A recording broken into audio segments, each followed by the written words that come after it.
Assalamualaikum warahmatullahi wabarakatuh. Saya Muhammad Iqbal dari kelas 11 IPS 1 ingin menjelaskan kerjasama ekonomi internasional. Baiklah, saya akan menjelaskan kompetensi dasar menganalisis konsep dan kebijakan kerjasama ekonomi internasional. Yang pertama, pengertian ekonomi internasional. Ekonomi internasional adalah ilmu ekonomi yang membahas akibat saling ketergantungan antara negara-negara di dunia guna memenuhi kebutuhan manusia dalam hubungan antara pelaku ekonomi satu negara dengan negara lain, baik dari segi perdagangan, investasi, pinjaman, bantuan, serta kerjasama internasional. Faktor-faktor yang mendorong kerjasama internasional yaitu A. Letak geografis suatu negara. Negara yang terletak di suatu wilayah yang memiliki kondisi geografis yang sering mengadakan kerjasama untuk kepentingan wilayah dari masing-masing negara anggotanya. B. Keadaan iklim dan kesuburan tanah. Perbedaan iklim dan kesuburan tanah antara suatu negara dengan negara lainnya menyebabkan perbedaan jenis tanaman. Yang C.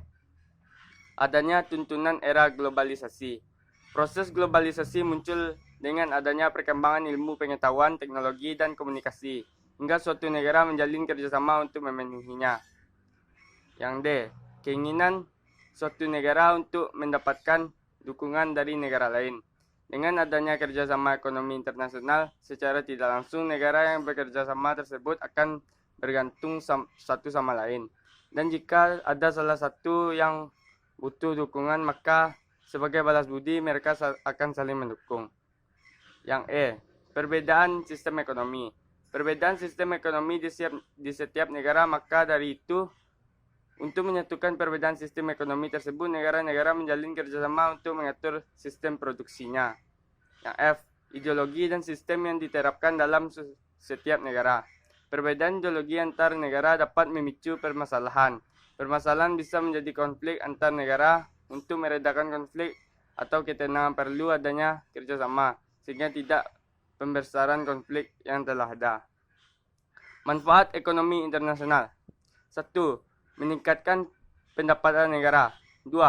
Menjaga kestabilan harga dalam negeri. 3. Memperluas ketersediaan lapangan kerja. 4. Memperkenal. Meningkatkan hubungan persahabatan antar negara. Menjalin perdamaian dan keamanan dunia. Meningkatkan kemajuan di dalam berbagai bidang. Melengkapi kebutuhan negara. Memancing minat investor asing. Dan terakhir, peluang ekspor terbuka. Tujuan kerjasama ekonomi internasional. 1. Memacu pertumbuhan ekonomi setiap negara. 2. Membebaskan bangsa dari keterbelakangan ekonomi.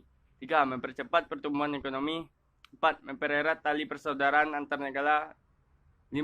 Mempercepat pembangunan nasional. 6. Memelihara ketertiban dan kedamaian suatu negara. Bentuk-bentuk kerjasama ekonomi internasional. 1. Kerjasama bilateral. Hubungan bilateral adalah jenis hubungan yang melibatkan dua pihak. Biasanya digunakan untuk menyebut hubungan yang dilibatkan hanya dua negara. 2. Kerjasama regional. Kerjasama yang dilakukan oleh negara-negara yang berada dalam satu kawasan, seperti ASEAN. 3. C. Kerjasama subregional. Kerjasama ekonomi antar wilayah lintas negara yang berdekatan secara geografis. D. Kerjasama antar regional. Kerjasama yang dilakukan oleh negara-negara di kawasan tertentu dengan negara-negara di kawasan lainnya. E. Kerjasama multilateral. Kerjasama yang beragontakan lebih dari dua negara, seperti World Bank, yaitu lembaga moneter dunia yang bergerak dalam bidang keuangan.